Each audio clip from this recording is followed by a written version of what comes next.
Welcome to RM biology. SMFWB 2025-এর preparation ভিডিওতে তোমাদের আরো একবার স্বাগত।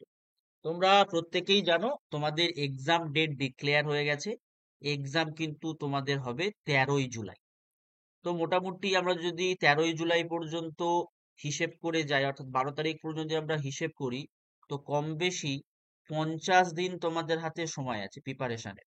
তো অলরেডি অনেকগুলো ক্লাস আমরা উত্তরণ ব্যাচে করেছি, এবং এই 50 দিনে আমি তোমাদেরকে কিন্তু চেষ্টা করব প্রতিদিন একটা করে ভিডিও দেয়ার।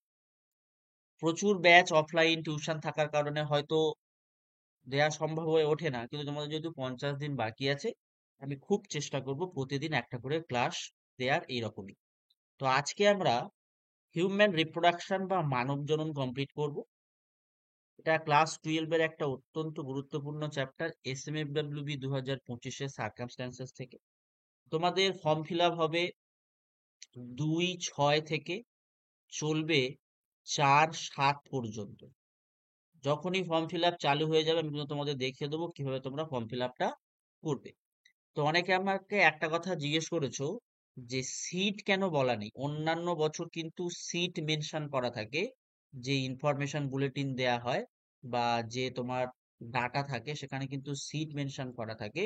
এবছর কিন্তু সিট মেনশন করা নেই, তার কারণ হচ্ছে ওবিসিদের সংরক্ষণ কত হবে সেটা কিন্তু স্টেট গভর্নমেন্ট এখনো পর্যন্ত বলেনি, তাই কিন্তু মেনশন করা নেই। ওবিসি ইস্যুর জন্য ইনস্টিটিউশন গুলো মেনশন করা আছে। তো চলো আমরা চ্যাপ্টারটা শুরু করি। তো প্রথম প্রশ্ন আছে, লেডিক কোষ উৎপন্ন করে। লেডিক কোষ কি উৎপন্ন করে? লেডিক কোষ টেস্টোস্টেরন উৎপন্ন করে। তো এর একটা অল্টারনেটিভ কোশ্চেন তোমরা পেতে পারো যে টেস্টোস্টেরন নিচের কোনটিকে নিয়ন্ত্রণ করে।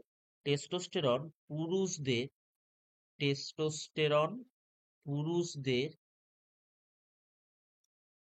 যৌন লক্ষণ নিয়ন্ত্রণ করে। যৌন লক্ষণ নিয়ন্ত্রণ করে, ঠিক আছে? এটা এরপর শুক্রাণুর উৎপাদন কোথায় ঘটে? শুক্রাণুর উৎপাদন ঘটে কিন্তু আমাদের সেমিনিফেরাস টিউবিউলে। কোনগুলি? হ্যাপ্লয়েড। হ্যাপ্লয়েড বলতে এন, মানে হ্যাপ্লয়েড বলতে আমরা এন কে বুঝবো। আদি শুক্রকোষ, এটা 2n টাইপের হয়। প্রজনন আবরণী কোষ, এটাও 2n টাইপের হয়। প্রাথমিক পরশুক্রাণু, প্রাইমারি স্পার্মাটোসাইট যেটাকে বলে, সেটাও 2n টাইপের হয়। কেবলমাত্র গৌণ পরশুক্রাণু, এই যে 4টে অপশন আছে তার মধ্যে গৌণ পরশুক্রাণু n টাইপের হয়। তাহলে উত্তর কি হয়ে যাবে? Option B. এরপর প্রথম মিওসিস বিভাজনের শেষে পুং জনন কোষ পরিণত হয়, এই যে নিচের 4টে অপশন দেয়া আছে, কোথায়? তো বেসিক্যালি ধরো আমরা যদি দেখি, তো মিওসিস ওয়ান কার কাছে ঘটে? মিওসিস ওয়ান ঘটে কিন্তু প্রাইমারি স্পার্মাটোসাইটে। প্রাইমারি স্পার্মাটোসাইটে মিওসিস ওয়ানটা ঘটে, হ্রাস বিভাজন। যদি মিওসিস ওয়ান ঘটে তাহলে দুটো আমরা কোষ পাবো, সেই দুটো কোষ কি হবে? সেকেন্ডারি স্পার্মাটোসাইট হবে। তো দুটো সেকেন্ডারি পাওয়া যায়।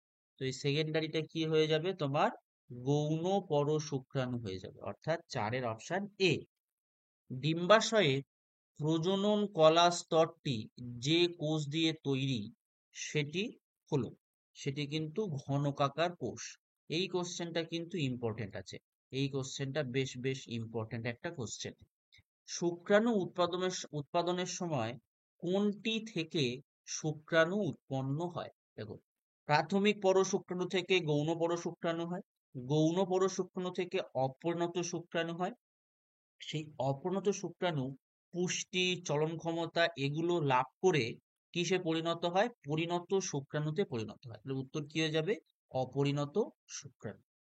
মানব দেহে নিচের কোন অংশে শুক্রাণু সচলতা বা যেটাকে মোটাইল বলে সেটা হয়? সেটা শুক্র সঞ্চয়ী সংবর্ত নালিকা বা এপিডিডাইমিস বলতে পারি আমরা।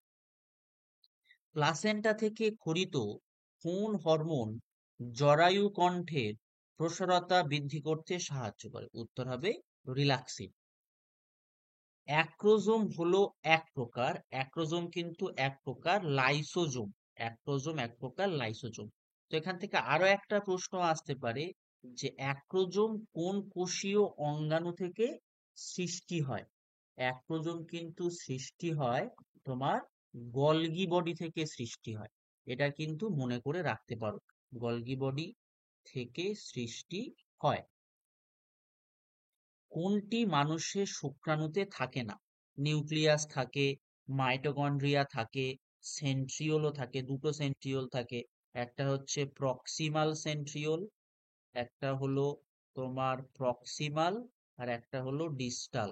দুটো রকমের সেন্ট্রিওল থাকে, কিন্তু এন্ডোপ্লাজমিক ও জালিকা থাকে না। মানুষের শুক্রাণুর মধ্যভাগের মধ্যাংশের প্রস্থচ্ছেদে কি দেখতে পাবো?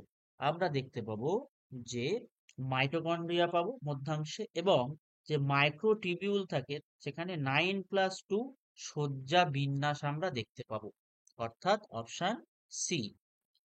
কর্পাস লিউটিয়াম হলো, দেখো বেসিক্যালি কি হয়, তো গ্রাফিয়ান যে ফলিকলটা হয়, ধরো এরকম গ্রাফিয়ান ফলিকল আছে, এই গ্রাফিয়ান ফলিকলের ভিতর কি থাকে? ডিম্বাণু থাকে। তো ডিম্বাণু নিঃসরণ হয়ে যাওয়ার পর, তো এই ডিম্বাণুটা যদি নিঃসরণ হয়ে যায়, আমি যদি বুঝিয়ে দিই একটু, যে ডিম্বাণুটা যদি এরকম নিঃসরণ হয়, তাহলে কি দাঁড়াবে? তোমার একটা কুঞ্চিত এরকম ভাবে আমরা একটা স্ট্রাকচার এরকম দেখতে পাবো, তার ভিতরে এরকম তোমার কিছু ফ্লুইড পার্টিকেল থাকবে, সেই পার্টিকুলার জায়গাকে আমরা কি বলবো? কর্পাস লিউটিয়াম বলবো। অর্থাৎ ডিম্বাণু নিঃসরণের বিদীর্ণ ডিম্বথলির অবশিষ্টাংশ। 13, প্রাথমিক পরশুক্রাণু থেকে উৎপন্ন হয়। প্রাথমিক পরশুক্রাণু থেকে 4টি শুক্রকোষ উৎপন্ন হয়। শুক্রাণুর মস্তকে থাকে, শুক্রাণুর মস্তকে আমরা অ্যাক্রোজোম দেখতে পাই। শুক্রাণুর মস্তকে আমরা অ্যাক্রোজোম দেখতে পাই। পরিণত শুক্রাণু চলন নিয়ন্ত্রণকারী যে মাইটোকন্ড্রিয়া, সেটা কোথায় থাকে? মাইটোকন্ড্রিয়া কিন্তু থাকে মধ্যাংশে। তারপর গ্রাফিয়ান ফলিকলের বৃদ্ধি ও পূর্ণতা প্রাপ্তি কোন হরমোন দ্বারা নিয়ন্ত্রিত হয়? উত্তর হয়ে যাবে কিন্তু এফএসএইচ।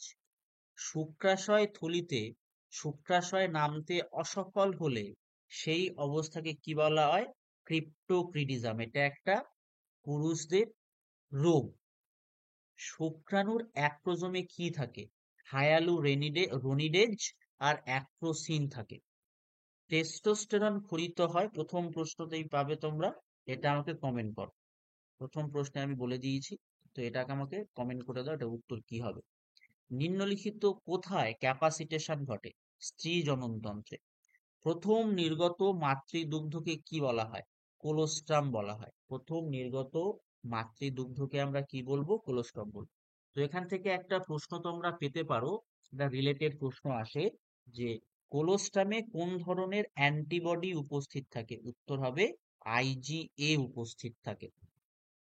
একজন মহিলার 28 দিনে রজচক্রের ডিম্ব নিঃসরণ, সেটাকে ওভুলেশন বলা হয়, সেটা কততম দিনে হবে? সেটা 14তম দিনে হবে। রজচক্রের কোন সময় ডিম্ব নিঃসরণ ঘটে? পরিস্ফুরণ দশা সমাপ্ত হলে ডিম্ব নিঃসরণ ঘটে। রজচক্র নিঃসৃত গৌণ ওসাইট নিষিক্ত হতে ব্যর্থ হলে নিচের কোন ঘটনাটি ঘটবে? ইস্ট্রোজেনের পরিমাণ, ক্ষরণমাত্রা বৃদ্ধি পাবে।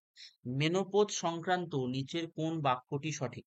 মেনোপোজ মানে হচ্ছে একজন মানব মহিলার যৌন জীবনের শেষ রজচক্রকে আমরা বলবো মেনোপজ, আর প্রথম রজচক্রকে আমরা বলবো মেনার্কি। সেক্ষেত্রে উত্তরটা হয়ে যাবে অপশন সি।